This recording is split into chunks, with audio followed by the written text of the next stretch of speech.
Considering a timber harvest on your family forest. The highest priorities for most forest landowners are scenic beauty, forest health, and family traditions.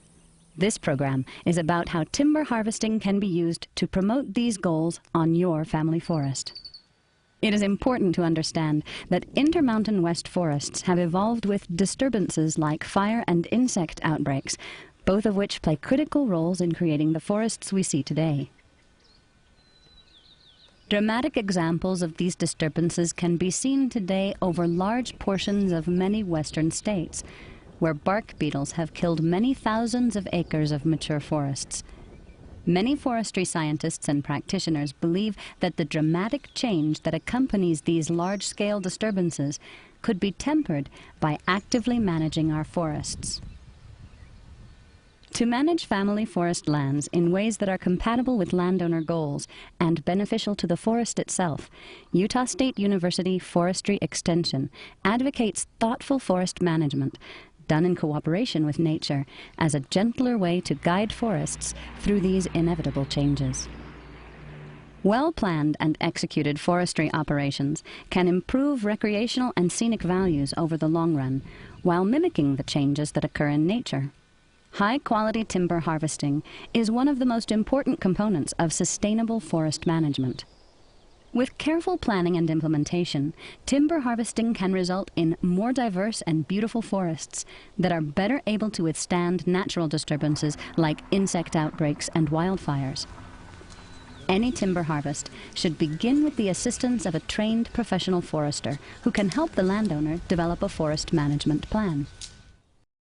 For any given forest stand, there are a number of possible outcomes, depending on what is there and what is desired.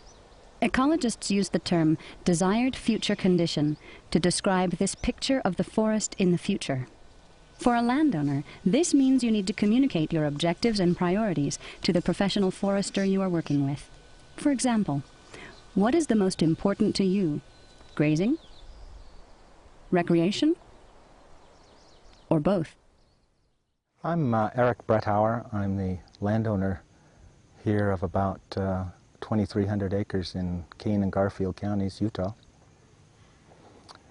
I've always enjoyed the mountains and forested land. It gives me a good feeling. I bought it many years ago and hope that it stays in our family for generations.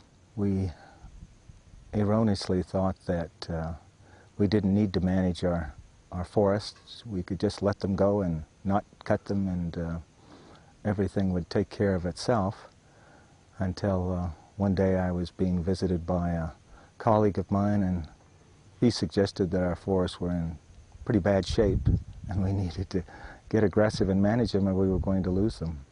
I didn't know much about forest practices, proper forest practices myself, and I went to the state, the Division of Forestry in the state of Utah, and asked for their assistance. Well, at the time, the state suggested that we develop a management plan. They called it a stewardship plan, and which was a considerable undertaking. It was a cooperative effort where they worked with us in terms of our endpoints, how we wanted the forest to appear in terms of its appearance and in terms of its physical health. And then over a period of, I would say, 2 years, a stewardship plan was developed that they basically developed it, but we bought into it. We, meaning my family, wished to have a forest, ultimately wind up with a forest that was attractive to look at, that it looked healthy, absence of too many dead trees, that it was generally a healthy forest.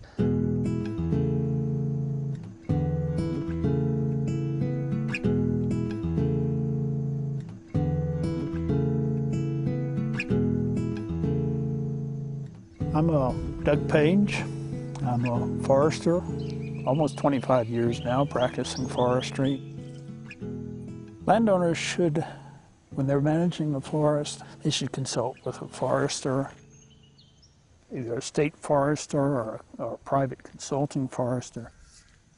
Now, a forester is someone who has been trained has a college education in professional forest management. The education should have included not just forestry courses, not just the technical timber-related courses, but dabbling in wildlife management and recreation management and visuals and watershed, so that they have a balanced approach and understand the actual ecosystem that they're dealing with.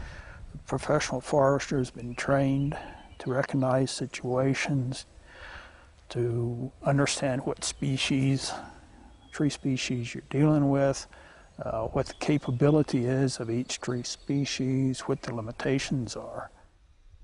The forester is the one who plans.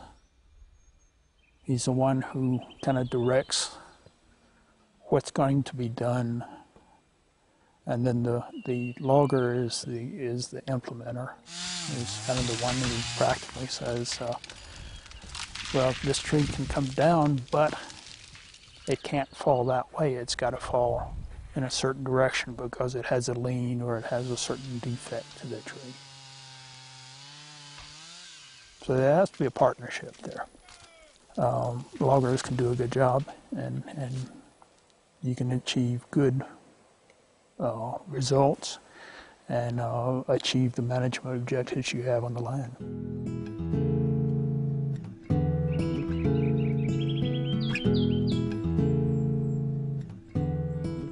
I'm Jeremy Blazzard. I'm from Camas, and I'm a 5th generation logger, caring enough about the forest to do a good job. I mean, there's always going to be damage, but you can keep it minimal and do the best you can to keep the brush down and keep the damaged trees up to a minimum. And a lot of guys don't pay attention where they're going, and they run their tires up trees and blow the bark off of them. And if you don't watch where you're going, you can't even hardly feel it when you hit a tree, and they go down and you can cause a whole lot of damage in a little bit of time on a skidder if you're not careful. 5 generations of logging, and you need to have good logging practices or else you don't keep working. It doesn't take a whole lot of fancy equipment to get it done, but if they care is the big thing. Just they got to care what it looks like when they get done.